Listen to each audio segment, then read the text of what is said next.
Good evening and welcome to the overnight edition of From Day One.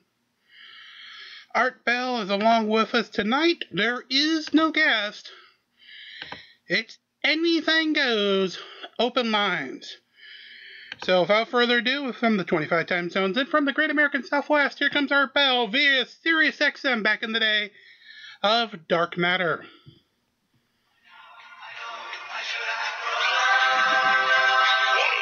From the high desert and the great American Southwest, exclusively on Sirius XM Radio, this is Dark Matter with your host, Art Bell.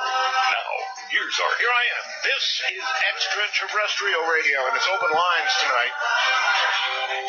You know what that means. It's going to be trouble, I'm sure. Anyway, who cares? It'll be fun. Listen, we found our own number 9. Well, it's not number 9. Somebody sent me a picture. I only got credit of this artifact on Moon with a big red arrow pointed to it. Not the Moon, on Mars. And I thought, Mars? you know, yeah, it's no number 9, but it could be a 6 or a 7. Number 6 or 7. Anyway, it's at artbell.com if you want to go take a look. It is pretty weird. I mean, there is a lot of weird stuff on Mars that you just can't account for unless you say, old Russian mission, something like that. All right, the ghost photographs are starting to post. That's right, Keith is slaving over hot mist. Remember, we've got a contest, folks. Pretty good contest, I would say, too. Sirius XM's donating a brand new radio and a 1-year subscription to Sirius XM. That's no minor matter. And it goes to the person with the best ghost photograph as judged by the audience. All of you. It's all about all of you. You will decide who gets it. I just figured out how somebody out there could... Anyway. Good luck. If you've got a good ghost photograph, I mean, we're looking for the best. So send the best. Send it to webmaster@artbell.com. That's where the ghost photographs go. Thousands of them, I hope. Not really, for Keith's sake. Send it to webmaster@artbell.com. And for ghost stories, we're going to have Spooky Matter on Halloween night. And if you have a good ghost story, when I say good ghost story, I mean... Good? I want to be scared. Okay? So, that takes a good story. But I have been scared. Several years we did this, and it scared me. So anyway, send me a little, kind of encapsulated version, if you would please, of your ghost story in email. And include, if you would please, your a phone number. And then Spooky Matter Night, we very well may call you. All right. Now, open lines. Here it is. Well, coming up. I'll define it in just a moment. Let me get rest in. I've got a couple of emails that have me concerned. This comes from Earl up in Montana. Art, I was driving through South Dakota yesterday on I-90 between Wall, Drug, and Rapid City when I started seeing dead cows and horses all over the north side of the interstate. I was driving west toward home. There were dead cattle lined up head to tail along the fence of the interstate like they were walking and all of a sudden just dropped dead. It was kind of like something from a disaster movie. I've been driving truck over 30 years and I've never seen a sight like it. They were also lying in groups dead, an amazing sight. Whew. I don't know, Earl. First I've heard of it. I know there was rough weather up there. Whether that had something to do with it or not, I don't know, but you're right. It's like scene out of a movie. That's freaky. The nation's economy is on the line. President Obama and congressional leaders grouped inconclusively It looked like it groped. Anyway, the Republicans' leader came out of the White House and, along with the other Republicans, took a side entrance out the White House and went back to Congress. We don't really know what happened, frankly. The news is taking this as perhaps good news that, I don't know, they're not throwing grenades at each other anymore. We'll see. Under pressure from governors, the administration has now said it will allow shuttered national parks to reopen, but only if the states pay for it. Sheesh. Oh, what a day we live in, huh? And then there's this, and I consider this to be a legitimate person who has emailed me. I checked out the name. That's why I consider it legitimate. Art, please don't give my name, but I work for the FDIC. They floated a number of 20 banks failing per weekend if we go into default. I'd love to keep giving inside info if you want, Art. But when I heard they expected 20 failures per weekend, and possibly one of the too big to fail banks to fail, I almost felt like making a run myself. And there's more, and I won't include it now. I'm opening a channel of communication with this person. But it's really scary, is the word. Scary. They can't be crazy enough to let that happen. This is from The Anomalist. And by the way, that's theanomalist.com if you want to go and read more. Robert Hastings shares some of his impressive research regarding the link between nuclear bases and UFO interference, something I should have asked about last night. You know what? With a collection of interviews with launch officers, and there are launch officers who have witnessed firsthand UFO encounters, indicating a disturbing level of interest in our nuclear power and weaponry. That's a partial read. You can read the rest of it. All right, so here's the deal. Open lines defined. Open lines means open, unscreened lines. That's what I'm about to open up to. There'll be nobody screening you, not that they normally do anyway. When we have a guest here, we screen for now your name, because that way I can call your name and you know it's you. And the fact that you have a legitimate question for the guest, and that's it. So they're not really screened. It's just more of a setup. Now it's unscreened. And by that, here's what I mean. When you call, it will ring about 20 times. If I don't pick up during that 20 times, you're going to have to pick it up and try again. We have many, many, many lines. So if you're ringing, you've got a shot. Now, what I'm looking for tonight is anything. Anything goes. I don't care.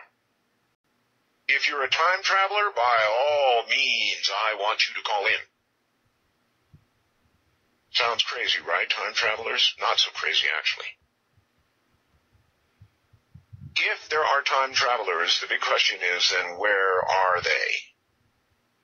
And the answer to that question could well be, well, they're here, and, they're not about to walk in New York Times and throw down proof that they're a time traveler. Just doesn't work that way. You'd be in big trouble. Big trouble. Probably never make it out alive.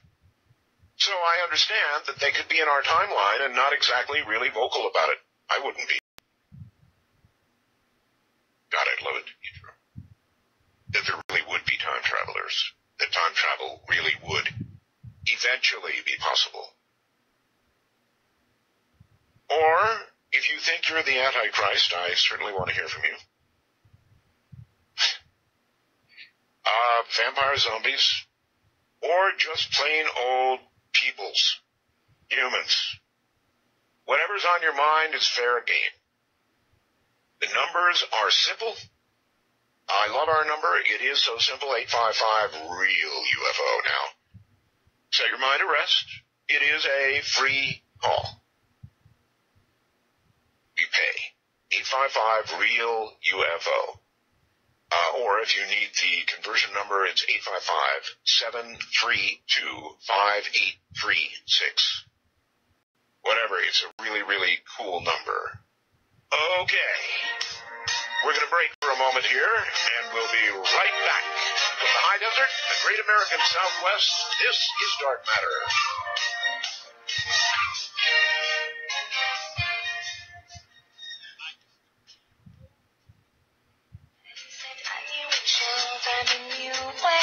Want to take a ride? From the high desert and the great American Southwest. I already said that. I'm Art Bell from that very area. And the numbers I'm going to give them, 855-REAL-UFO and or 855-732-5836. And by the way, that's Ross Mitchell, my good friend, who is cutting me brand new ones. Wait till next week. So here we go. Expect the unexpected. This is Dark Matter, and you are on the air. Yeah, Art. Hello there. Oh, I know what we're going to have tonight. Everybody has to turn their radio down as soon as they get on the air. That's very important. Okay, is it me? That's why. Yes, it is you. It is. I got a question. Is the one guest you had on your radio show, Linda Motenhow? Yes. I didn't get a chance to catch her website that she has all her information on. Let me think. Because it kind of, y'all were talking about Bigfoot. Right. We were talking about Bigfoot. Yes. Yeah. And I'm sorry, I can't give it to you offhand. I'll get it for you. Somebody will. Okay, well, you can just do it on the air or whatever. But send it in a wormhole. Okay, I appreciate it. All right, thanks, sir. That's all you need? Yeah. A website, okay. All right, well, that was easy. Somebody send it to me in a wormhole. I'm trying to think of it. I've heard it a million times, and it just won't come. You'll get old. You'll see. Hello there, Dark Matter. You're on the air. Hi, this is Benjamin Barron. It is who? Benjamin. Benjamin, how you doing? All right. I ain't used to listen to you. I've been catching a few of your shows, and I've been kind of getting interested in your show lately. Me too. I was listening yesterday, and I was hearing you guys talking about nuclear power and energy stuff like that. That's correct. Yes. I was kind of wondering, how much energy does like a lightning strike produce? It produces a very, very great deal of energy. However, capturing it and storing it, if that's what you have in mind, is it? Yes. Is not so easy. Very high voltage, very high current will kill you quite quickly if it gets you. But there's no reasonable way. Well, there's a reasonable way to get it, but not store it. That's the problem. All right. Without, driving by all those wind turbines that you see them putting out there in the Midwest out there. Yes. I was wondering if there was some kind of way to like make some kind of lightning rod, and put them out in the field like they are doing those, and using transformers or something to capture and utilize the electrical current from a lightning strike. I think it is a very cool idea. Look, number one, I don't think you want to use them as lightning rods, although you could have a lightning rod on them, and I'm sure they do have lightning rods on them. They're not in favor of the wind jennies getting hit, because if the wind jennies get hit, there's a lot of sensitive electronics inside, and so you don't want that. By the way, let me stop and tell you a story. I'm sure you've all mostly heard the story of my very large antenna, right? I've got 5 acres here, and I have a large double loop that circles is the wrong way to put it, but encompasses 5 acres. It's a loop antenna. I mean, it's really, really, this baby is big. There's no question about it, on a total of 13 towers. Now, this antenna does something pretty weird, and I'm going to outline it right now because I know it'll be a source of some discussion.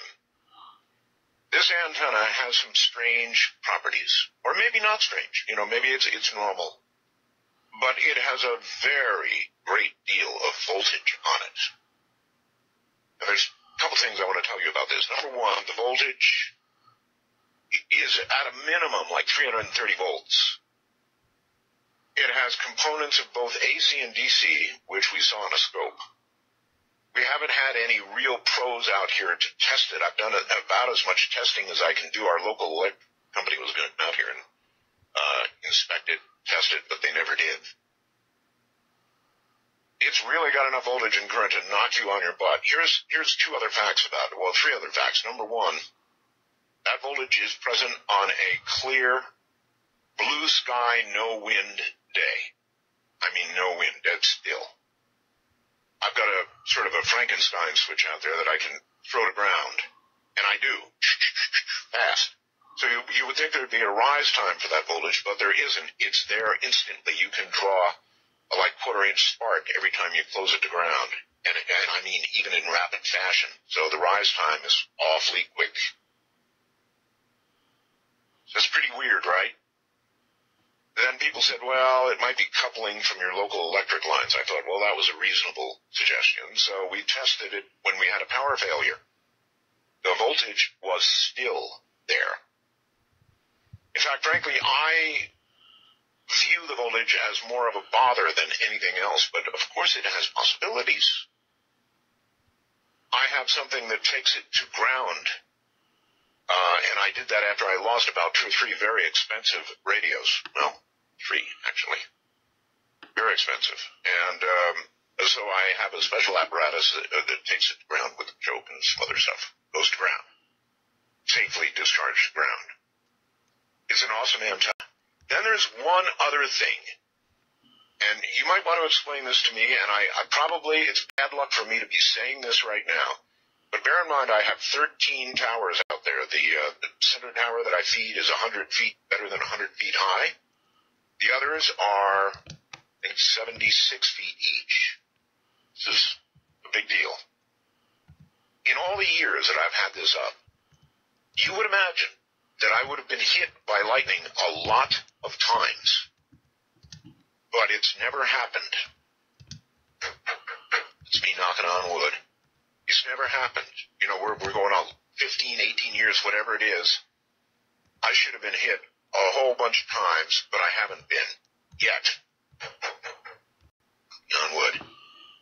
Now, there is a theory that having this many towers, and they're all grounded, may protect me against lightning. I don't know that to be true, and I could well get hit by lightning, and the whole thing could, the whole theory could go up in smoke, me knocking again. And I tremble every time we have a big lightning storm. But it's kind of interesting, if you go out in the dark and there's a thunderstorm coming over, you can see a kind of a purplish ball of something, like a little plasma ball at the top of these towers. And then there'll be a lightning strike, and poof, the little purple balls are gone. So it may be protecting me. And every time I say that, I have to knock on wood because, you know, as I mentioned, I tremble every time. So that's what I've got here. That's what it does. And, you know, theories beyond that of what does it, you're welcome to contemplate. If anybody has serious equipment, wants to come out and test it, it is available to be tested all before digging. Hello there. You're on the air. Dark Matter. Hey, this is Dojo. I wanted to ask, how you doing? I wanted to ask a question. What is your belief on, what is your take as far as, like, if we were to discover life out there, would it change people's belief on this planet? Like, would it, like, shatter out the belief of people? I guess it would depend on, well, let me turn it around on you. If we suddenly discovered aliens, and we simply discovered that there is life elsewhere, would that bother you? No, I think somebody had to create them. So I mean, okay, that would be possible. Yeah, I'm with you. So it wouldn't bother you, right? No. Now, if we discovered life and we met them and we got into a dialogue with them, and we found out that they were the ones who had seeded life here on Earth, in other words, they are our parents. Right. Would that bother you? Yeah, that would. That would sound my belief. There you go. Well, I appreciate it, man. I've been a big fan of your show for a very long time, so. Thank you very much for the call, and take care. Yes, I think that's the way it would go for the majority of people. Aliens? Well, okay. If they come down holding the Bible and saying, we too believe in God, okay, aliens, no problem. If they come down and say, look, you were seated here just like we were by the type 3 civilization, 3 stars to the right, then there'd be trouble. Big, big trouble. Hello there, Dark Matter, and you are on the air. Hello, my name's Larry. I'm calling from northwestern Minnesota. Thank you. How you doing, Larry? Good. I've been a long-time listener, and this is my first time I've ever been able to get through to you. And I have a special request of a guest that I would like you to interview and have on your show. Well, Paul Bowman, my producer, is surely listening right now. It's his job. I'd like you to, if it's possible for you to have a person by the name of Gordon Lightfoot. I think he'd be an interesting guest for you to have. Oh, I love Gordon. I had Gordon on before. You missed that, huh? Well, apparently I did, but perhaps I'll go to a website and find it in an archive and watch it. And I saw him in concert 2 weeks ago, and I think he's a really interesting man. Well, he certainly is, and he certainly does sing well, doesn't he? I mean, if you actually, I was sort of into that earlier. If you stop and you listen to the lyrics of a lot of songs, there is wisdom to be found there. He writes great songs. There's no doubt about that. His words tell a story when he's singing. That's a fact. And it is truly poetry in motion. Right. It certainly is. All right, my friend. I'll put Gordon down. Thank you. All right. Thank you very much. You know who Gordon Lightfoot is, right? No? It's back in the days when people made actual music. What has happened to our music? That's also a good open lines question. If anybody wants to try and answer it. You're kind of on to what I play, right? All from, well, the era when, in my opinion, they made real music. What are they making now? I don't think I'll open that one. Well, you know, I want the language here clean. Hello there, Dark Matter, and you're on the air. My name is Ryan, and I'm calling from the Pacific Northwest. Hey, Ryan. I'd like to say hi to all of my friends out there that are listening. I wanted to Are you sure you have friends out there? Well, I think I might do. I might have a couple out there. Hopefully, I don't have too many enemies. I wanted to bring up a case. I know where there is a video and a case that occurred where you can. The photographs of this UFO are so incredible that you can almost see. I'm a little bit nervous here. I know where there are photographs of actual. Stop. Take a real deep breath. Just relax. And you're going to tell me about a cool case with cool photographs of a UFO. And I'm really interested. So where would I see these photographs? Well, there was a video of a UFO over the ocean near Turkey, and the video was so clear and so close that you can see what looked like figures standing inside. Wow. And if you just all right, you got my attention. Where do I see it? Well, I was going to say that if you're going to have Roger Lear on as a guest in the future, he has the images and he has the videos, and also if you search it down, if anybody searches down for Turkey UFO on the internet, there's a link to this analysis that this expert did in Chile, and I just wanted to point out to the audience that we've been looking for these kind of images for a long time. All right, I have an idea. Why don't you do this for me? Go find the link you were just talking about and send it over to webmaster@artbell.com. Now, if you do that, Keith will look for the link and put it up on the website. How would that be? Sounds good. Okay, can you do that? I'll do that. I got a question for you before I go. Whatever happened to the show you did with this mysterious Victor who claimed to have snuck a tape out of Area 51. Did anything ever come of that? Did you ever figure out who that guy was, or was it all a setup? Do you remember that show? It absolutely was not a setup. Nothing I do on this program is a setup. Everybody thinks, I don't know, JC is a setup. They think that was a setup. Nothing I ever do is a setup. Ever, ever, ever. I would never do that. I'm not saying you did. I'm questioning if... I know. No, look, it was what it was. I never found out anything further. A lot of people also believed that it was Whitley Strieber that was doing the talking. Wasn't. Guaranteed. Beyond that, I don't know. You've never heard from him since then? No, sir. Okay. I'll send that. But I'm totally open to it. If anybody to do with that or any other case wants to get a hold of me, hey, we'll talk. No problem. I'm open for anything. You all should know that by now. Anything at all. Hello there. You're on the air. This is Dark Matter. Art. Yes. Welcome back. Thank you. Wonderful to hear you again. I'm Anne Marie from New York City. All right. And my comment mentioned something about time travel previously. And I think, have you ever heard of quantum jumping? Oh, yes. It's all over the web. Yes, it is. But, Quantum jumping. one thing that Jet mentioned, your taste in music, which I can relate to because we're from the same generation, that perhaps as music evolves, we're actually doing the process of quantum jumping because we find ourselves in a very peculiar sounding kind of music these days, and to try to figure it out is beyond me, but really... Well, look, I wonder if we're just not... I know what's said. We're just getting old, right? And because I remember my dad, when I liked rock and roll, my dad said, how can you listen to that crush? And I did, too, at great volume. So,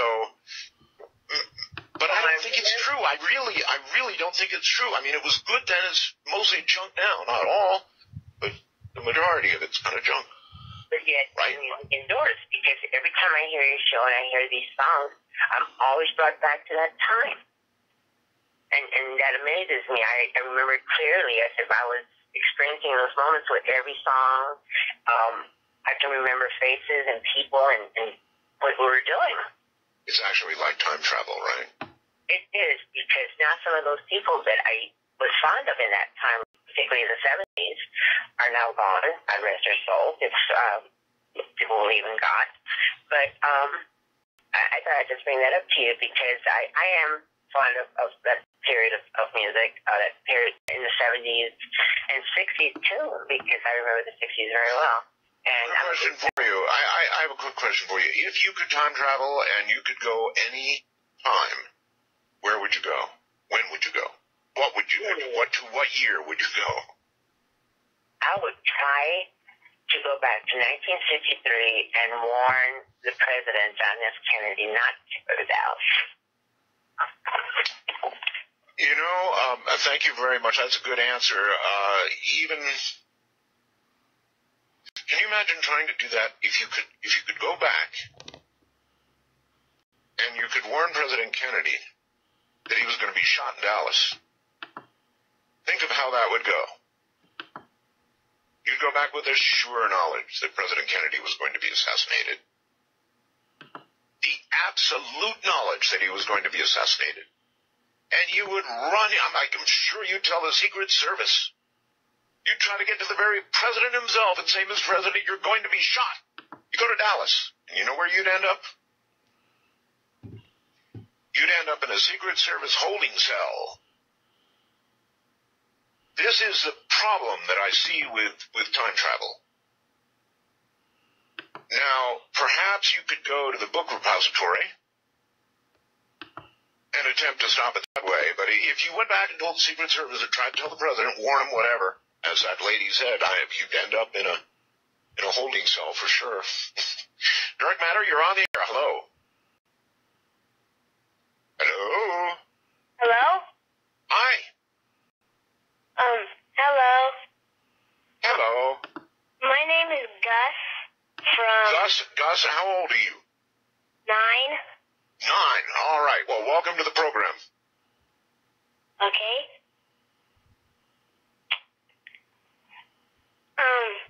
I was wondering, do you know whatever happened to Dallas Thompson? No, I don't. I'm not familiar with Dallas Thompson. Well, You tell me, who is Dallas Thompson? My friend John, he gave my dad a CD from one of your interviews with someone named Dallas Thompson, and he was trying to, fly a helicopter to the center of the earth. Really? Dallas Thompson flying a helicopter in the middle of the earth. And he said there was a hole in the... Well, I remember somebody who talked about a hole in the earth. Yeah. I don't remember the flying the helicopter to the center of the earth part, though. Okay. I'll see what I can find out for you, buddy. Okay. All right? Thank you very much. You. Right, bye-bye. You see? This is why we keep the language clean here. Quick demo on why. Dallas Thompson. Dallas Thompson. That name really isn't ringing a bell. The hole in the earth, actually way up north, is vaguely familiar. Flying a helicopter into it, not. Dark Matter, you're on the air. Hello. Hey, how you doing? Very well, sir. Hey, thanks for taking my call. I've got a couple things to run by you, but I don't know if you have time for both of them. But my name's Scott. I'm calling out of Las Vegas. Okay, Scott. Do you know who Dallas Thompson is? No, it doesn't ring a bell. Okay. All right, go ahead. Yeah. Have you ever heard that a lot of people, I've been wanting to share this, especially with somebody like you. I think your audience would be interested in this. It's prophecy to some degree. Did you ever hear that the year 2000, people really, there's a lot of people that believe that the year 2000 wasn't the year 2000. I've heard that, yes. The year 2001 was actually the year. Yeah, because of a calendar mix-up or something to that nature. I had heard that. Also, I had heard that Christ wasn't born in September. He was born in December. He was born in September, which makes sense because he was in the womb in December and Christ was on earth essentially in December. So you see the light, and it may have taken him 9 months to get there, the wise men and all that. And I heard that he was born in September. And it's my personal belief that the real Christmas, the real birthday of Jesus Christ is September 11th. And it was 2,000 years to the day that 9/11 happened. And this conflict will go on, in my opinion, for 33 years, paralleling Christ's teaching and Christ's life. But 2,000 years later, it'll wrap up, in another 21 years. And on a Friday, and maybe, I don't know. I don't know if it'll be that detailed, but that's my opinion. Or not. That's just one thing I had thought, that it's the beginning of the end and the beginning of the Holy War, and you had to have a major catastrophic occurrence on that day, and that was 9/11. So, all right. So the whole thing. Oh, gee, I hate to think that. I just really hate to think that. I'm willing to go along with, we've got a whole lot of dates wrong. I'm sure we celebrate some things on the wrong days. That kind of information slips away, but I really hate to think that those two dates are tied together. But you never know. In the world of prophecy, you never know. Speaking of Gordon Lightfoot. This is the man that he was talking about. A Canadian, I might say. Probably fairly tasty. I'm Art Bell, and this is Dark Matter. I can see her lying back in her satin dress in a room where Oh, this is Gordon Lightfoot. Folks, I've been playing his stuff for years. Love it. Absolutely love it. Real music. Open lines. Anything you want to talk about, fair game, and I mean anything at all. So that way none of us know what's coming next. Dallas Thompson was, I guess, on with me about 11 years ago. 11 years ago. And he did have an idea, I guess, to fly a hell. Nobody knows what's happened to him. Because there was a whatever happened to Dallas Thompson thing out there. But he was apparently going to fly a helicopter into the center of the earth. Now, that idea would take some serious thought, because if, presuming there was a hole big enough, presuming you could get a helicopter, I would think that you would run out of fuel before you ever hit the center of the earth. I mean, way before. And that would be very disappointing. Personal point of view, anyway. Wonder what solution you'd have for that. You're on the air on Dark Matter. Hello. Hi, Art. Yes. My name's Paul. I'm a truck driver from the Northwest, from the Seattle area. I happen to be in Portland today, but earlier this afternoon, I was near Mountain Home, Idaho. Yes, and I happened to witness what appeared to me to be an ICBM launch. I came up over the horizon, shot up in the sky, accelerated like nothing I'd ever seen before, and shot across the sky to the east. Suppose you got any photography, did you? Oh, no. Oh, Lord, I wish I did. But I called a Boise television station to see if they had any information, and, of course, he was as shocked to hear about it as I was to see it. So as far as he was concerned, he had no idea about any kind of planned launch. Of course, I had my fingers crossed for a while there, wondering if I was going to hear on the news about something on the other side of the world disintegrating. Right. Fortunately, never heard anything like that. So as far as I know, it was probably just a test launch. But you'd think that that they'd informed the local TV station that they were going to do something like that. I must say, that's always been one of my biggest fears. Some of the old Armageddon-type movies where you suddenly see all these ICBMs beginning to launch in the west. Oh, God, that's a scary thought, isn't it? And you got about, at best, 25, 30 minutes or so, and then it's maybe, yeah. Yeah, I was expecting to see a forest of them start taking off if everything went awry. Well, that is a whole bunch of those contrails. Really, really scary. Thank you very much. We'll look for any confirmation of what you saw. It could have been, who knows what it was, but yes. Those movies where you expect to see them just sprouting out of the earth suddenly.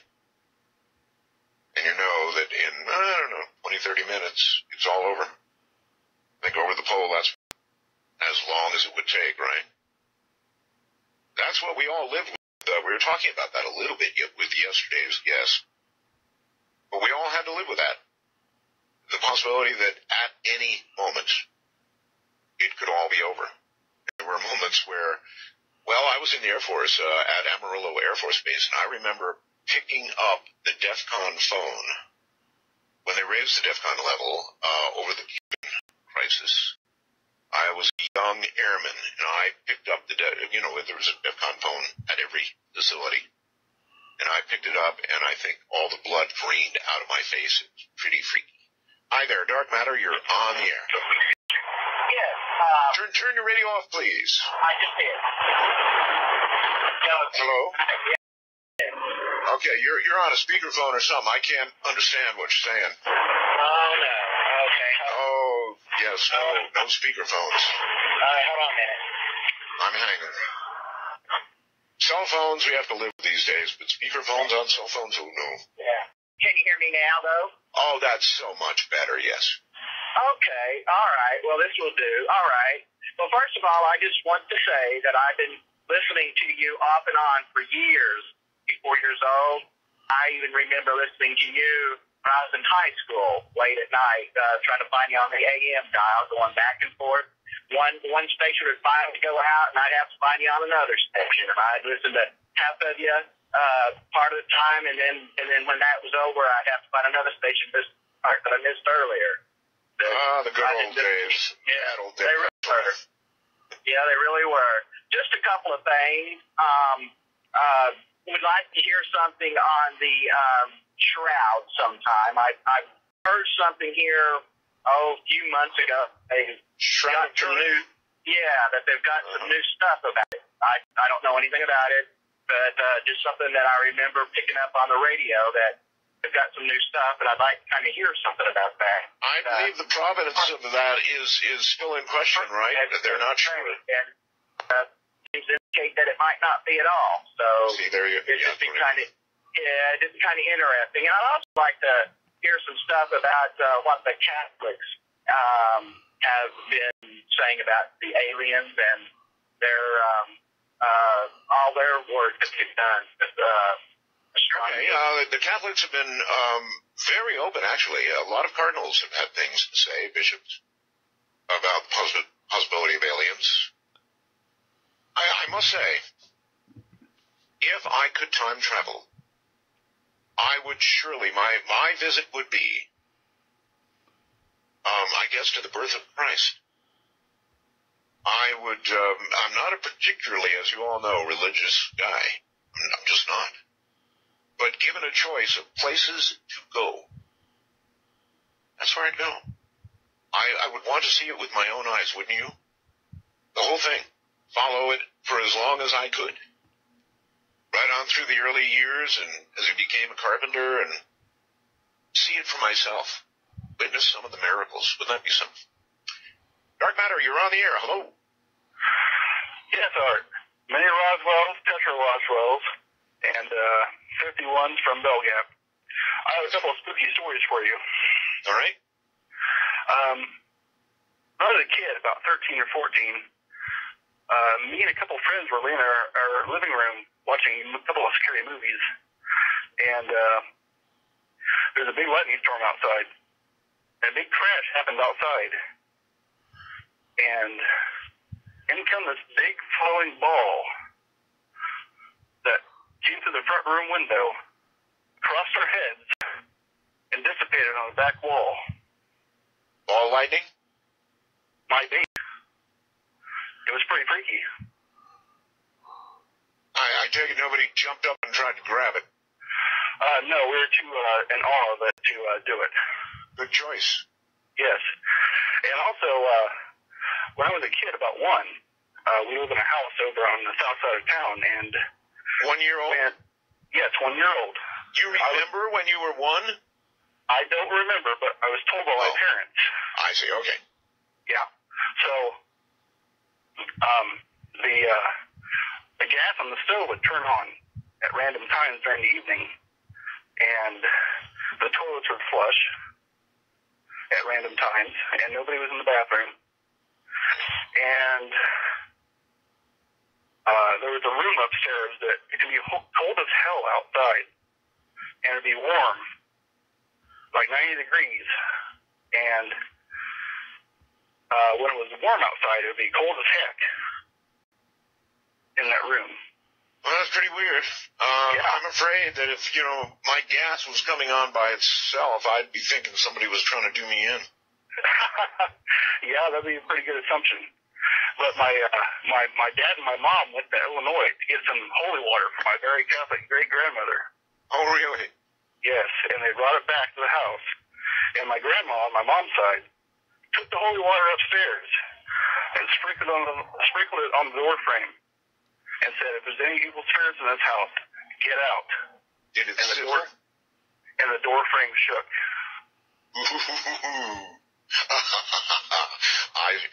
It would have been so cool to see that. Thank you very much. On video or something.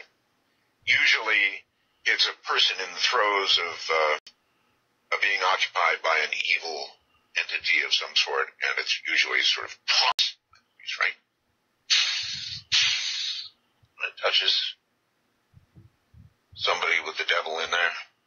You're on the air. This is Dark Matter. Hello. Hello, hello. No, you're not. They got shy and, we just missed them is what happened. Hello, you're on the air, Dark Matter. Hi, Art. Name Roswell to you. Thank you. My question is there any update or any word about Mel's Hole? No, none whatsoever. I've got word out, and we're checking, and we're sort of checking all the way to Australia because if he's around, that's where he's going to be. So I can't give you any updates. Okay. Another question. Have you or would you ever interview Travis Walton? And what do you think about his story?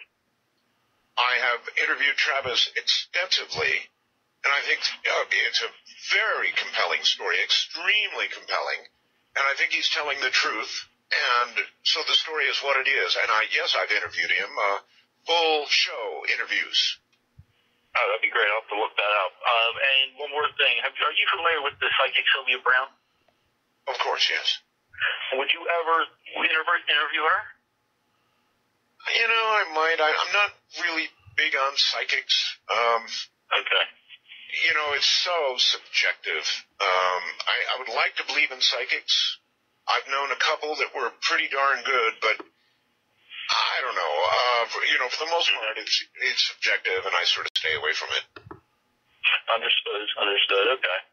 All right. Okay. Yeah, I appreciate everything you're doing, Art. Thank you. Okay. Thank you, my friend, and take care.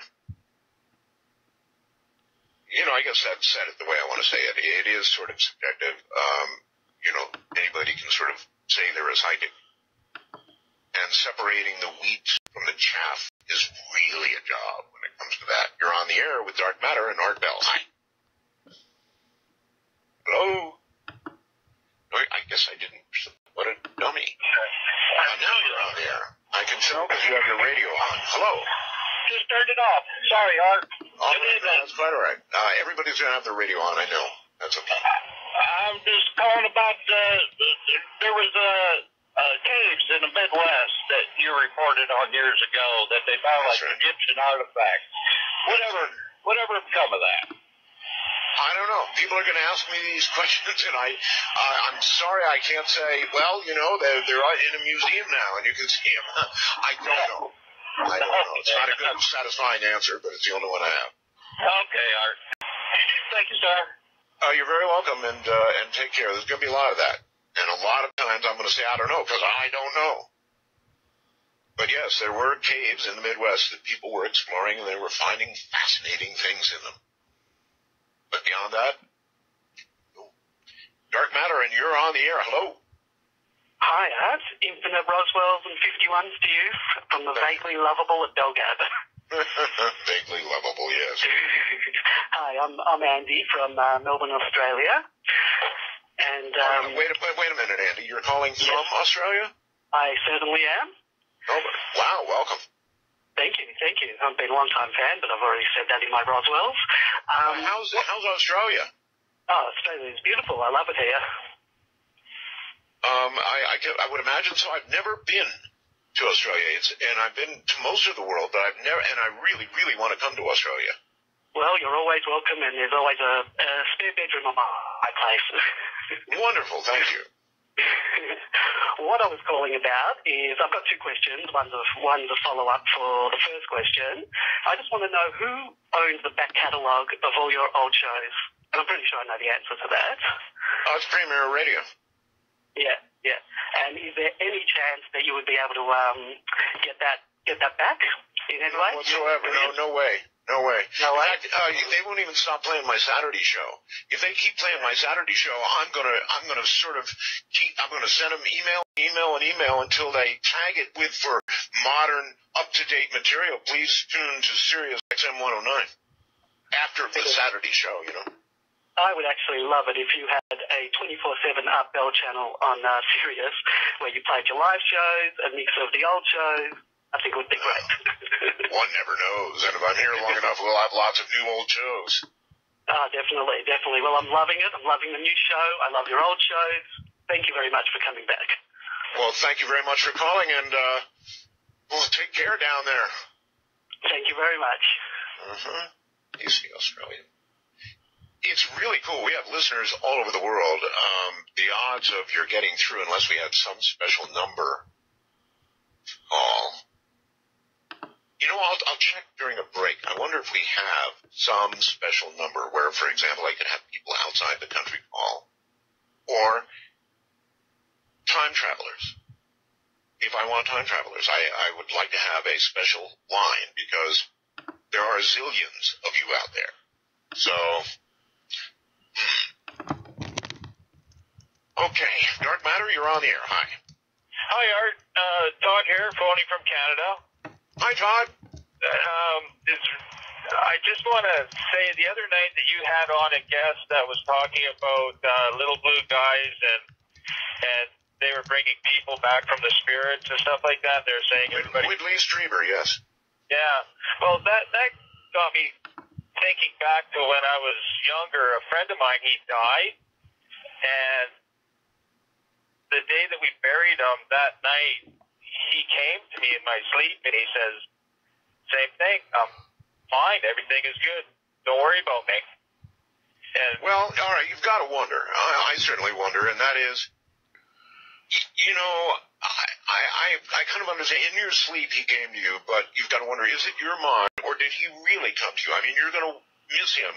You're going to be grieving, and your mind is going to want to do something about that grief. So somebody could make a case that that's why you had the dream, or you could make the case that, in fact, he did come to you in your dreams and said that. What do you think? Yes, you probably have both points are very good. But as soon as I heard him talking that night, that came back to me right away, and I'm going, oh my, that sounds so familiar. Sure. I've got a quick question for you. Yes? When you hear the phrase, tasty Canadian, do you pound the table and get upset? No. No. What do you mean by that? Well, actually, it goes back a long, long way to, we were joking about a war between Canada and the U.S. We were joking about aliens, and, you know, we got to talking about who would be tasty, and I don't know, tasty Canadian came up somehow or another, and, you know, I was wondering if it was horribly offensive to you, or, I mean, it's a sort of a kind of a lovable term. No, sure. You know, as Canadians, we're pretty peaceful people, so. I do, and you are, sir. Thank you very much. Yes, very, very easygoing people. Almost sometimes too easygoing. Interviewing Canadians is always interesting because they're sort of, I'm not sure what the right word for it is, but very matter of fact and very interesting people. Hello there, Dark Matter. You're on the air. Hey, how we doing? We are fine. Are you a doctor? No, I am not a doctor. Okay. They always say, how are we today? I was actually calling about a medical thing that happened to me that was quite interesting. Okay, tell me too, by the way. All right, medical, what happened? Well, I was having some shoulder pain, and I went to the local hospital, and they were going to give me an MRI to check it out, see if they tore anything in my shoulder, and they asked me if I work with metal or anything before you do an MRI, and I said, yeah, I'm a pipe fitter welder, and they said, well, we'll have to do an x-ray first. So they x-ray up around my head, my shoulder area, and they said, oh, you have a piece of metal in your shoulder. I didn't think of it, and I said, well, maybe, something gets under the skin. In my profession, you bump into sharp metal, could happen. So they said, well, we can't remove it. People with this and, this stuff, metal in their shoulder or something like that, we're going to send you to a bigger hospital up in Boston. So they do. I go in there thinking they just got to pull a shot of metal out. I'm thinking, is it a bigger operation or something? And, they just numbed up the area, and he pulls out this metal, and I take a look. And it's like a little shiny cylinder tube, like stainless steel. And I asked to look at it, and before I could, the doctor just walked out of the room with it. And, told the nurse to patch me up, which was basically a Band-Aid. It wasn't really much of a procedure. And then I asked them if I could see the piece of metal, and they said, "Oh, we already got rid of it." And it was. And then I go back. Then I go back to my local hospital, my local doctor. I go, "That really wasn't much." And one of the nurses there just said, "Yeah, whenever anyone has one of those little pieces of metal, we send them into the bigger hospital in Boston." Why is it I'm thinking there's a hospital, you said Boston? Yeah. With a whole room full of jars that are filled up with things like what came out of you. Yeah. So, and then miraculously, that thing was out of my shoulder, and it's the side that I was having pain on, and they pulled that out, MRI'd me, found nothing wrong, and within a week, the pain that I was having in my shoulder was gone. Wow. That's quite the story.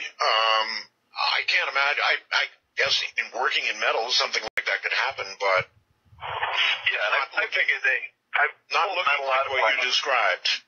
I pulled metal out of my hands, and it looks kind of nasty and dark and gets discolored. You get a little shot or a sliver in there. You know, it's like a big splinter. I pulled stuff like that out of my forearms and my hands. Well, if they yanked a piece of metal out of me, I'd sure as hell want to see it. Yeah, and I wanted to see it. And I saw them, you know, they had it in gauze, and they put it in their little plastic tray they had there, and I took a look at it, and it was just probably about an inch long, maybe an eighth of an inch around. You know what? They probably took it away from you before it started glowing. Yeah, who knows? But they just pulled it out, and it was nice and shiny, like a little stainless steel cylinder, and I don't work with any metal like that. And I'm like, well, there's no way something like that I could have bumped into something. I would have felt something like that go in my shoulder. I didn't remember it. You know, I'm like, that's not anything I've ever worked with. That's wild. That's a wild story. And they just threw it in the dish and walked away with it. And I said, "Hey, can I see that piece of metal?" And they're like, "Oh, we already got rid of it." All right, thank you very much. No way. No way I'd so want to see it. In fact, not only would I want to see it, I'd want to keep it. I'd want it in my own little jar. Thinking the worst, I think of a room there in Boston full of little jars, full of little things like you just gave up. You're on the air, Dark Matter. Hi. Art, I have a question for you. Good. How did you get so into radio? Did you build kits? Did you take apart old radios? Did you read schematics? How did you get so hands-on with radio? All of the above. From the time I could go around the neighborhood and collect. I did this actually. I'm not proud of it, but I went around the neighborhood collecting old radios for a charity that really did not exist. I was very young, you know, and statutes long past, and I would take them apart and build stuff. And so, yeah, that's how it happened. And all my life, I've never done anything but radio. That's fantastic. Okay, well, thanks for that. And I just wanted to say I'm a long-time listener. I heard about your return from Bell Gab. However, Yes. it was very gracious of George to announce your return during his own broadcast. Yes, that was so gracious. And I guess thanks for the ride, and I'm listening again. All right, take care, my friend. Thank you. It is amazing, isn't it, how one site gets around to the degree that site does, Bell Gap. I mean, they come and go. Sites rise, you know, these chat sites. Sites that talk about things like this program and programs like it, or that discuss similar things would be a better way to phrase it. It's an amazing age we live in today. On Twitter, I'm ArtBell51. On Facebook, oh, I'm just me. But you have to be on these things today. Although I admit to enjoying it. You know, I've got an iPhone 5 strapped right here to my hip. And it's a world that's kind of a lot of fun. You know, for a techie, it's a lot of fun. All right, we have to break here. We're in open lines. We'll talk about anything you want to talk about. I am particularly looking for time travelers. I know you're out there, but there's a lot of lines. There's a lot of people. And with that, we will leave Art Bell and the Anything Goes calls for tonight. Come on back tomorrow night for part 2. With that, we'll bring today's From Day One to a close. Make sure you do like, share, and subscribe. Get us to the goal of 50,000 views, 1,000 subscribers. That way, Boxy over in next year sends us nice red boxes we can send to all of you. And of course, Google puts us on the algorithms. Coinbase, Ibotta, Gain.gg, you know the drill one does. So I'm not going to bother you with them. Until next time, of course, make sure you do like, share, and subscribe. Be kind to one another. And as always, release the Krakens as we march along this night and every overnight here from Day One. Have a great night's sleep, and we'll see you tomorrow.